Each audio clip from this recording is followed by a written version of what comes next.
Hi everyone. ఇదైతే Sunday ఉదయం చేసిన వ్లాగ్. పొద్దున్న లేవగానే ఇల్లు మొత్తం అయితే ఊడ్చేసుకుంటాను. ఊడ్చేసుకున్న తర్వాత ఫ్రెష్ అయ్యి కొంచెం పాలైతే వేడి పెట్టేసుకొని తాగేస్తాం. అవి తాగేలోగా మా ఆయన అయితే ఫిష్ చికెన్ అయితే తీసుకొచ్చాడు. వాటిని అయితే నీట్గా కడిగేసుకున్నాను. ఉప్పు పసుపు నిమ్మరసం వేసి ఒక 2-3 సార్లు నీట్గా బాగా కడిగి పక్కకైతే పెట్టేసుకున్నాను.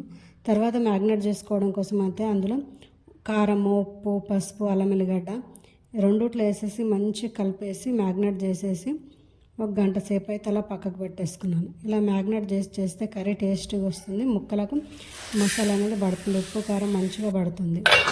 అదేవిధంగా రైస్ కూడా కడిగేసి పక్కకు పెట్టేసుకున్నాను. రైస్ కడిగేసి పక్కకు పెట్టేసుకొని బట్టలు ఉతికేసుకున్న తర్వాత ఫ్రెష్ అయ్యి వంట చేయడం అయితే స్టార్ట్ చేస్తాను. ఫస్ట్ అయితే చేపల కూర వండుతున్నాను. చేపల ఇగురు చాలా టేస్టీగా ఉంటుంది. ఇది చేసుకోవడం కూడా సింపుల్గా మసాలాలన్నీ రెడీ చేసి పెట్టేసుకొని అన్నీ కట్ చేసి పెట్టుకుంటే 10 నిమిషాల్లో అయిపోతుంది. అంత సింపుల్గా చేసుకోవచ్చు. ఏ వంట అయినా అన్ని మసాలాలు రెడీ చేసి పెట్టుకుంటే ఈజీగా అయిపోతుంది. ఒక 10 నిమిషాల్లో ఈజీగా చేసేసుకోవచ్చు. నేనైతే అన్నీ కట్ చేసి పక్కకు పెట్టుకొని తర్వాత ధనియాలు, జీలకర్ర, మెంతులు వేయించి పేస్ట్ చేసి పెట్టుకున్నాను. తర్వాత ఆనియన్, టమాటా వేయించి దాన్ని కూడా పేస్ట్ చేసి పక్కకు పెట్టుకున్నాను. ఒక సైడ్ చేపల కూర కోసం అయితే ఒక మట్టి పాత్ర పెట్టేస్తాను. ఇంకో సైడ్ దాంతోపాటు బగారా రైస్ కూడా వండేస్తున్నాను సండే రోజు కాబట్టి. దానికోసం ఇంకో మట్టి పాత్ర అయితే పెట్టుకున్నాను. చేపల కూరలో అయితే ఫస్ట్ ఆయిల్ వేసుకొని కొంచెం బిర్యానీ పత్తా, పచ్చిమిర్చి, కరివేపాకు వేసి ముందుగా ఫ్రై మిక్సీ పట్టుకున్న పేస్ట్ అయితే వేసుకోవాలి. ఈ పేస్ట్ వేసి దాన్ని మంచిగా ఆయికి పైకి తేలేంత వరకు అది బాగా మగ్గనిచ్చుకోవాలి. దాన్ని మగ్గనిచ్చి పక్కకైతే పెట్టేసుకున్నాను. ఇంకో సైడ్ అయితే బిర్యానీ రైస్ కూడా రెడీ అయిపోతుంది. మట్టి పాత్రలో బిర్యానీ రైస్ వండుకుంటే చాలా టేస్టీగా ఉంటుంది. చేసుకోవడం కూడా సింపుల్, టేస్ట్ కూడా ఉంటుంది. 2 రోజుల వరకు పాడవదు, అంత బాగుంటుంది. నాకైతే చాలా ఇష్టం. నెక్క మట్టుకు డైలీ కూడా మట్టి పాత్రలను వండుకుంటాను. అన్నీ వేసుకున్న తర్వాత మంచిగా కలిపేసి ఒక 2 నిమిషాలు మూత పెట్టేసి దాన్ని అయితే పక్కకు పెట్టేసుకోవాలి.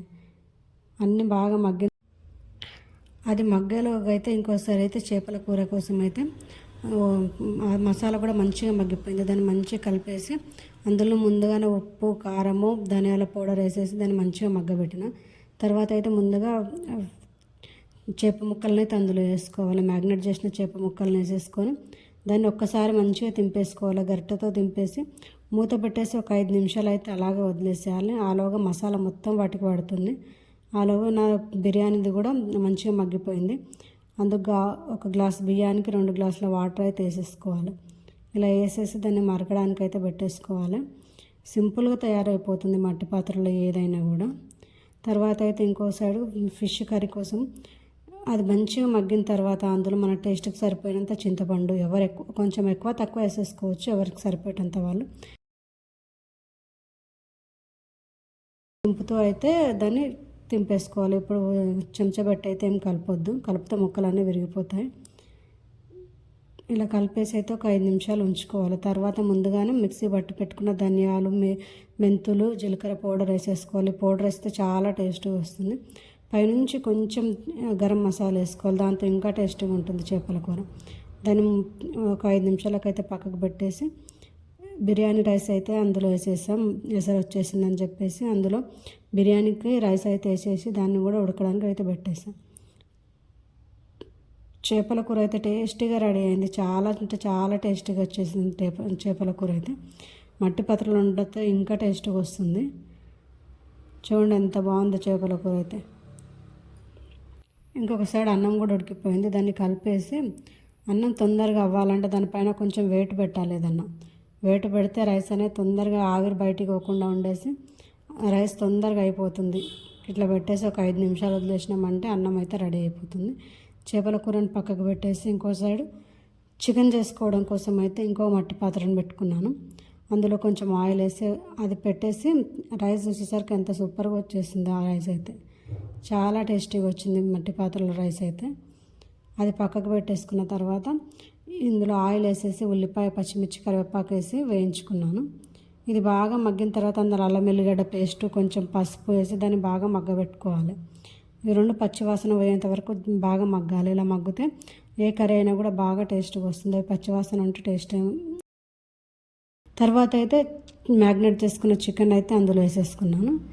చికెన్ వేసేసి మంచిగా కలిపేసి ఒక 5 నిమిషాలు అయితే పెట్టేసుకున్నాను. ఇలా 5 నిమిషాలు చికెన్ మగ్గుతా అందులో ఉన్న వాటర్ తోటి చికెన్ అయితే మంచిగా ఉడికిపోతుంది. చికెన్ వాటర్ అంతా బయటకు వచ్చేసి చికెన్ అయితే మంచిగా మెత్తగా ఉడికిపోతుంది.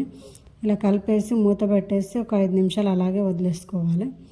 ఈలోగా అయితే దాన్ని పక్కకు పెట్టేసుకొని, నాన్ వెజ్ ఉంటే జొన్న రొట్టె కావాలి ఖచ్చితంగా. మాకు డైలీ చేసుకుంటాం కానీ ఈరోజు అయితే మధ్యాహ్నం చేస్తాను సండే. అందుకని చెప్పేసి జొన్న రొట్టె కోసం అయితే వాటర్ పెట్టేసుకున్నాను పొయ్యి పైన. ఆ వాటర్ వేడయ్యేలోగా జొన్న రొట్టెకి కావాల్సిన పిండిని అయితే జల్లించుకొని తర్వాత వేడైన వాటర్ పిండిలు వేసేసి అయితే మంచిగా కలుపుకోవాలి. పిండి ఎంత బాగా కలిపితే జొన్న రొట్టెలు అంత బాగా వస్తాయి. ఇలా పిండిని కలుపుతూ జొన్న రొట్టెలు చేస్తే మంచిగా పొంగుతాయి, మెత్తగా కూడా ఉంటాయి ఇవి. ప్రస్తుత కాలంలో అయితే జొన్న రొట్టె అయితే ఆరోగ్యానికి చాలా మంచిది. డైలీ ఒక జొన్న రొట్టె అన్న తినాలి. ఏదో ఒక టైంలో మధ్యాహ్నం సాయంత్రం ఏదో ఒక టైంలో అయితే ఒక జొన్న రొట్టె తినాలి. ఇది వెయిట్ లాస్కి డయాబెటీస్కి చాలా ఉపయోగకరంగా ఉంటుంది. డయాబెటీస్ని అయితే మంచిగా తగ్గిస్తుంది. వెయిట్ లాస్ కూడా చాలా తొందరగా వెయిట్ లాస్ అవుతారు జొన్న రొట్టె తినడం వల్ల. ఇలా చేసేసి 2 వైపులా తింపుతో అయితే మంచిగా కాల్చుకోవాలి. ఇలా కాల్చుకుంటే జొన్న రొట్టె అనేది మంచిగా మెత్తగా ఉంటుంది. సాయంత్రం వరకు కూడా మెత్తగా ఉంటుంది. జొన్న రొట్టె చేయడం అయిపోయిన తర్వాత మొత్తం జొన్న రొట్టె చేయడం ఈజీగానే, చేసిన తర్వాత క్లీన్ చేసుకోవడమే కొంచెం కష్టంగా ఉంటుంది. వంటలు అయితే రెడీ అయినాయి.